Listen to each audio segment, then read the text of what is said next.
ನಾಪತ್ತೆ ಕತೆ ಕಟ್ಟಿ ನಾಟಕವಾಡಿದ್ದವಳ ವಿಚಾರಣೆ ಈಗ ನಡೀತಾ ಇದೆ. ಹಾಸನದಲ್ಲಿ ಪ್ರಿಯಾಂಕಾಳನ್ನ ಈಗ ಕರೆತಂದಿದ್ದಾರೆ ಪೊಲೀಸರು. ಆಕೆಯನ್ನ ತೀವ್ರ ವಿಚಾರಣೆಗೆ ಒಳಪಡಿಸಲಾಗಿದೆ. ಸಾಂತ್ವನ ಕೇಂದ್ರದಿಂದ ಹಾಸನ ಡಿವೈಎಸ್ಪಿ ಕಚೇರಿಗೆ ಆಕೆಯನ್ನ ಶಿಫ್ಟ್ ಮಾಡಲಾಗಿದ್ದು, ಪ್ರಿಯಾಂಕಾಗೂ ಮುನ್ನ ಡೇವಿಡ್ನನ್ನ ಖಾಕಿ ಕರೆತಂದಿದೆ. ಪ್ರಿಯಾಂಕಾ ಹಾಗೆ ಡೇವಿಡ್ ಇಬ್ಬರನ್ನ ಕೂಡ ಈಗ ವಿಚಾರಣೆ ನಡೆಸ್ತಾ ಇದೆ ಖಾಕಿ. ಸಾಕಷ್ಟು ಹೈ ಡ್ರಾಮವೇ ನಡೆದಿತ್ತು. ಪ್ರಿಯಾಂಕಾಳನ್ನ ಯಾರಾದರೂ ಕೊಲೆ ಮಾಡಿರಬಹುದು ಚಿನ್ನಕ್ಕಾಗಿ ಎನ್ನುವಂತಹ ಆತಂಕ ಕೂಡ ಎದುರಾಗಿತ್ತು. ಆಕೆಯನ್ನು ಯಾರಾದರೂ ಕಿಡ್ನಾಪ್ ಮಾಡಿದ್ದಾರಾ ಅಥವಾ ಕೊಲೆ ಆಗಿದೆಯಾ ಅನ್ನುವಂತಹ ಆತಂಕದ ಬೆನ್ನಲ್ಲೇ ಆಕೆ ಪ್ರಿಯಕರನ ಮನೆಯಲ್ಲಿ ಪ್ರತ್ಯಕ್ಷವಾಗಿತ್ತು. ಈಗ ಆಕೆಯನ್ನ ಪೊಲೀಸರು ಕರೆತಂದು ವಿಚಾರಣೆಯನ್ನು ನಡೆಸ್ತಾ ಇದ್ದಾರೆ.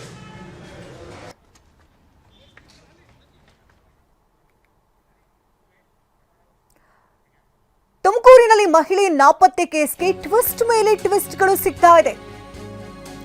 ಬಗೆದಷ್ಟು ಸತ್ಯ ಬಯಲಾಗ್ತಾ ಇದೆ. ಪ್ರಿಯಾಂಕಾಳದ್ದು ಒಂದು ಕಥೆಯಾದ್ರೆ ಡೇವಿಡ್ದು ಮತ್ತೊಂದು ರೀತಿಯ ಕತೆ. ಊರಲ್ಲಿ ಏಕಪತ್ನಿ ವ್ರತಸ್ಥನಂತೆ ಬಿಲ್ಡಪ್ ಕೊಡ್ತಿದ್ದಂತೆ ಡೇವಿಡ್. ಬೈಕ್ ಮೇಲಿನ ಸ್ಟಿಕ್ಕರೇ ಹೇಳ್ತಿದೆ ಡೇವಿಡ್ನ ಡಬಲ್ ಗೇಮ್. ಸಾರಿ ಗರ್ಲ್, ನನ್ನ ಹೆಂಡತಿ ತುಂಬಾ ಸ್ಟ್ರಿಕ್ಟ್ ಅಂತ ಸ್ಟಿಕ್ಕರ್ ಬೇರೆ ಅಂಟಿಸ್ಕೊಂಡಿದ್ದಾನೆ. ಆದ್ರೆ ಆತನ ಮನೆಯಲ್ಲಿ ಪತ್ತೆಯಾದಂತಹ ಗೃಹಿಣಿ ಪ್ರಿಯಾಂಕಾ. ಕುಣಿಗಲ್ನ ಡೇವಿಡ್ ಮನೆಯಲ್ಲಿ ಪ್ರಿಯಾಂಕಾ ಪತ್ತೆಯಾಗಿದ್ಲು. ಬೈಕ್ ಟ್ಯಾಂಕ್ ಮೇಲೆ ಡಾರ್ಲಿಂಗ್ ಅಂತ ಸ್ಟಿಕ್ಕರ್ ಬೇರೆ ಅಂಟಿಸಿಕೊಂಡಿದ್ದಾನೆ. ಮಾಡೋದೆಲ್ಲ ಅನಾಚಾರ, ಮನೆ ಮುಂದೆ ಬೃಂದಾವನ ಅಂತಾರಲ್ಲ, ಹಾಗಾಯ್ತು ಕತೆ ಇದು. ಆತನ ಬೈಕ್ ಮೇಲೆ ಸಾರಿ ಗರ್ಲ್ಸ್, ನನ್ನ ಹೆಂಡತಿ ತುಂಬಾ ಸ್ಟ್ರಿಕ್ಟ್ ಅಂತ ಸ್ಟಿಕ್ಕರ್ ಬೇರೆ ಅಂಟಿಸ್ಕೊಂಡಿದ್ದಾನೆ. ಮತ್ತೊಂದು ಬೈಕ್ನಲ್ಲಿ ಡಾರ್ಲಿಂಗ್ ಅಂತ ಹಾಕಿಸ್ಕೊಂಡಿದ್ದಾನೆ.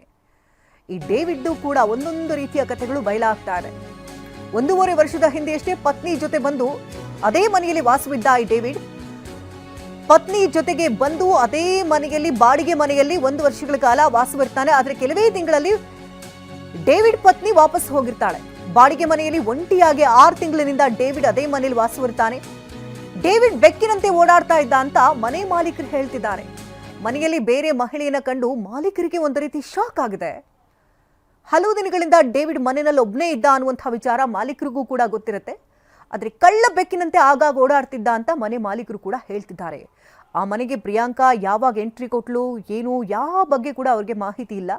ಪೊಲೀಸರು ಬಂದು ಪ್ರಿಯಾಂಕಾ ಹಾಗೆ ಡೇವಿಡ್ನ ಎತ್ತಾಕೊಂಡು ಹೋಗಿದ ಮೇಲೇ ಆ ಮನೆ ಮಾಲೀಕರಿಗೆ ಇವರ ಅಸಲಿ ವಿಚಾರಗಳು ಬಯಲಾಗ್ತಾ ಇದೆ.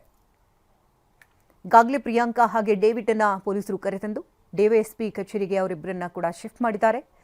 ತೀವ್ರ ವಿಚಾರಣೆಯನ್ನ ನಡೆಸಲಾಗ್ತಾ ಇದೆ.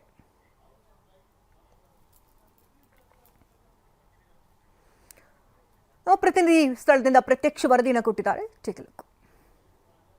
ಇಡೀ ರಾಜ್ಯವನ್ನೇ ಬೆಚ್ಚಿ ಬೀಳಿಸಿದಂತಹ ಹಾಸನದಲ್ಲಿ ಮಹಿಳೆ ಕಾಣೆಯಾಗಿದ್ದ ಪ್ರಕರಣ ರೋಚಕ ತಿರುವು ಪಡೆದುಕೊಂಡಿರುವಂಥದ್ದು. ಆಕೆ ಪ್ರತ್ಯಕ್ಷಳಾಗಿದ್ದಾಳೆ. ಅದು ಕೂಡ ತುಮಕೂರು ಜಿಲ್ಲೆಯ ಕುಣಿಗಲ್ ತಾಲೂಕಿನ ಕೊಟ್ಟಿಗೆರೆಯ ಡೇವಿಡ್ ಎಂಬಾತನ ಮನೆಯಲ್ಲಿ ಆಕೆ ಪತ್ತೆಯಾಗಿರುವಂಥದ್ದು. ಆತ ಈ ಊರಿನಲ್ಲಿ ಒಂದು ಬಾಡಿಗೆ ಮನೆಯಲ್ಲಿ ವಾಸವಿದ್ದ. ಸದ್ಯಕ್ಕೆ ನಾನು ಆ ಊರಿನಲ್ಲಿರುವಂಥ ಮನೆಯನ್ನು ನಾನು ತೋರಿಸ್ತೇನೆ. ಏನು ಕೊಟ್ಟಿಗೆರೆಯ ಈ ಮನೆ ಏನಿದೆ ಶಿವಣ್ಣ ಎಂಬುವರಿಗೆ ಸೇರಿರುವಂಥದ್ದು. ಕಳೆದ 1.5 ವರ್ಷದಿಂದ ಡೇವಿಡ್ ಇಲ್ಲಿ ಆ ಮನೆಯನ್ನು ಬಾಡಿಗೆಗೆ ಪಡೆದುಕೊಳ್ತಾನೆ. ನೀವು ನೋಡ್ಬೋದು, ಈ ಮನೆಯ ಮೊದಲನೇ ಮಡಿಯಲ್ಲಿರುವಂತಹ ಆ ಮನೆ ಏನಿದೆ, ಚಿಕ್ಕ ಮನೆ ಅದು. ಆ ಮನೆಯನ್ನು ಡೇವಿಡ್ ಬಾಡಿಗೆಗೆ ಪಡೆದುಕೊಂಡಿರ್ತಾನೆ. ಜೊತೆಗೆ ಆರಂಭದಲ್ಲಿ ತನ್ನ ಪತ್ನಿ ಜೊತೆಗೆ ಕೂಡ ಬಂದು ವಾಸವಿರ್ತಾನೆ. ಅದಾದ ಬಳಿಕವಾಗಿ ಆಕೆ ಕೂಡ ಹೊರಡುವಂಥದ್ದು. ಇನ್ನು ಅದಾದ ಬಳಿಕವಾಗಿ ಆತ ಒಬ್ಬನೇ ಇಲ್ಲಿರ್ತಾನೆ. ಒಂದು ಫ್ಯಾಕ್ಟ್ರಿಯಲ್ಲಿ ಆತ ಕೆಲಸ ಮಾಡ್ತಾ ಇದ್ದ ಅನ್ನುವಂಥದ್ದು ಕೂಡ ತಿಳಿದು ಬಂದಿರುವಂಥದ್ದು, ಅದು ಕೂಡ ಮ್ಯಾನೇಜರ್ ಆಗಿ. ಆದರೆ ಆತನ ಮನೆಯಲ್ಲಿ ಆಕೆ ಬಂದಿದ್ದು ಯಾವಾಗ ಅನ್ನುವಂಥದ್ದು ನಿಜಕ್ಕೂ ಕೂಡ ಮನೆಯ ಮಾಲೀಕರಿಗೆ ಅಥವಾ ಇಲ್ಲಿನ ಏರಿಯಾ ಜನರಿಗೆ ಗೊತ್ತಿಲ್ಲ. ಮೇಲಾಗಿ ಈ ವಿಚಾರ ಅವ್ರಿಗೂ ಕೂಡ ಶಾಕ್ ಆಗಿದೆ ಅಂತಲೇ ಹೇಳ್ಬೋದು.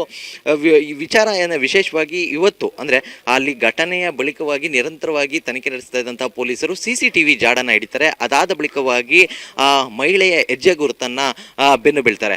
ಆ ಬಳಿಕವಾಗಿ ನೇರವಾಗಿ ಬರುವಂಥದ್ದು ಅವರು ತುಮಕೂರು ಜಿಲ್ಲೆಯ ಕುಣಿಗಲ್ ತಾಲೂಕಿನ ಕೊಟ್ಟಿಗೆರೆಯ ಈ ಮನೆಯ ಬಳಿ. ಯಾಕಂದರೆ ಆಕೆ ಅಲ್ಲಿಂದ ಹೊರಟವಳು ಇತ್ತ ಕಡೆ ಬಂದಿದ್ದಾಳೆ ಅನ್ನುವಂಥದ್ದು ಮಾಹಿತಿ ಸಿಗುವಂಥದ್ದು. ಸದ್ಯಕ್ಕೆ ಡೇವಿಡ್ಗೆ ಸೇರಿದಂಥ ಒಂದು ಬೈಕ್ ಇಲ್ಲಿರುವಂಥದ್ದು, ಆತ ಬಳಸ್ತಾ ಇದ್ದಂಥ ಬೈಕು. ಮಾಹಿತಿ ಪ್ರಕಾರವಾಗಿ ಆತನದೇ ಬೈಕು ಅನ್ನುವಂಥದ್ದು ಕೂಡ ತಿಳಿದು ಬರ್ತಾ ಇರುವಂಥದ್ದು. ಆದರೆ ಗಾಡಿಯಲ್ಲಿ ನೋಡ್ಬೋದು, ನೀವು ಮುಂದ್ಗಡೆ ನೋಡ್ಬೋದು ಡಾರ್ಲಿಂಗ್ ಅಂತೇಳಿ ಸ್ಟಿಕ್ಕರಿಂಗನ್ನು ಮಾಡಿಸಿರುವಂಥದ್ದು. ಜೊತೆಗೆ ಇಲ್ಲಿ ಕೀ ಚೈನನ್ನು ನೋಡ್ಬೋದು. ಹುಡುಗ ಹುಡುಗಿ ಜೊತೆಲಿ ಕುಳಿತುಕೊಂಡಿರುವಂಥದ್ದು, ಮುತ್ತು ಕೊಡ್ತಾ ಇರುವಂಥದ್ದು, ಆ ರೀತಿಯಾದಂಥ ಒಂದು ಕೀ ಚೈನನ್ನು ಇಲ್ಲಿ ಮಾಡಲಾಗಿರುವಂಥದ್ದು.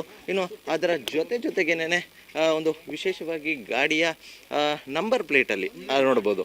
ಆ ನಂಬರ್ ಪ್ಲೇಟ್ನ ಕೆಳಗಡೆ ಒಂದು ಮಡ್ಗಾಡ್ ಪಾಯಿಂಟ್ ಏನಿದೆ, ಸಾರಿ ಗರ್ಲ್ ಮೈ ಹೆಂಡತಿ ಈಸ್ ವೆರಿ ಸ್ಟ್ರಿಕ್ಟ್ ಅನ್ನುವಂಥ ನಿಟ್ಟಿನಲ್ಲಿ ಒಂದಷ್ಟು ಸ್ಟಿಕ್ಕರ್ಗಳನ್ನು ಹಾಕಿರುವಂಥದ್ದು. ಅಂದರೆ ಪತ್ನಿಯ ವಿಚಾರವಾಗಿ ಇಲ್ಲಿ ಒಂದಷ್ಟು ವಿಚಾರಗಳನ್ನು ಉಲ್ಲೇಖ ಮಾಡಿದ್ದಾರೆ. ಆದರೆ ಈತನ ಮನೆಯಲ್ಲಿ ಆ ಮಹಿಳೆ ಸಿಕ್ಕಿರುವಂಥದ್ದು ಸಾಕಷ್ಟು ಅನುಮಾನ ಆಗಿರುವಂಥದ್ದು, ಜೊತೆಗೆ ಗೊಂದಲ ಆಗಿರುವಂಥದ್ದು. ಆಕೆ ಅಲ್ಲಿ ಕಾಣೆಯಾದವಳು ಇಲ್ಲಿ ಹೇಗೆ ಬಂದಳು, ಯಾಕೆ ಬಂದಳು, ಈ ರೀತಿಯಾದಂಥ ಒಂದಷ್ಟು ಗೊಂದಲಗಳಿದೆ. ಅದು ಕೂಡ ಇಲ್ಲಿನ ಮನೆಯ ಮಾಲೀಕರಾಗಿರ್ಬೋದು, ಇಲ್ಲಿನ ಸ್ಥಳೀಯರಿಗಾಗಿರ್ಬೋದು ಅದೇ ರೀತಿಯಾದಂಥ ಒಂದು ಗೊಂದಲ ಇರುವಂಥದ್ದು. ಈ ಪ್ರಕರಣದಲ್ಲಿ ಆಗಿದ್ದೇನು ಅನ್ನುವಂಥದ್ದು ಪೊಲೀಸರ ತನಿಖೆಯ ಬಳಿಕವಷ್ಟೇ ತಿಳಿದು ಬರಬೇಕಾಗಿರುವಂಥದ್ದು. ಕ್ಯಾಮ್ರಾ ಪರ್ಸನ್ ಸೋಮಶೇಖರ್ ಜೊತೆ ಜಗದೀಶ್, TV9 ತುಮಕೂರು.